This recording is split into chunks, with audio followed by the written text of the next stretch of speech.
This is John Talkington with Apex Network Solutions. I've had some questions recently from clients about how to ensure that the SharePoint or OneDrive data gets updated immediately or more or less immediately instead of on a delay when you're creating Office documents, Word, Excel, PowerPoint, that sort of thing. I'm going to switch over here to the desktop so that y'all can see what I'm doing. And essentially the process is this. I'm going to start with a new document, and I'm going to come down here and I'm just going to put some information in it. All right, so we put some data in this document. We're going to go up here to save it. And when we save it, we want to go to, in this case, more locations.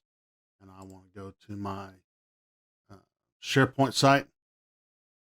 And in this case, I'm going to go to my management folder, general, and here's a bunch of stuff. And we're just going to call this test. When it finishes saving this, you'll notice that Autosave is automatically turned on.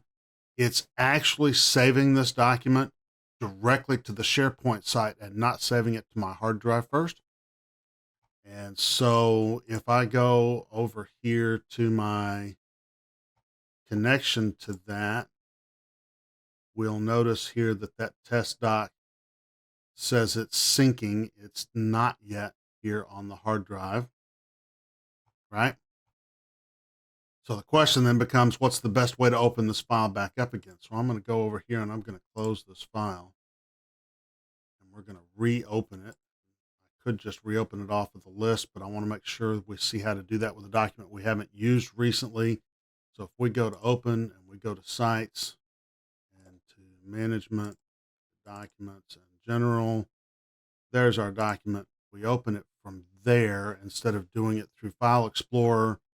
And that should make it a live share off of SharePoint and not something that we're running off of our local hard drive, which means our edits are live. If we have more than one collaborator in the office working on it at the same time, the edits are live. We would see both users in here at the same time. And that's the way that works. When you're done, you can simply exit the document. So that's how you manage to get stuff out to SharePoint quickly, how you open it nicely so that it collaborates nicely. If you have any questions or comments, please put them in the comment section below. I'll try to get to them as quick as I can. Thanks. Bye.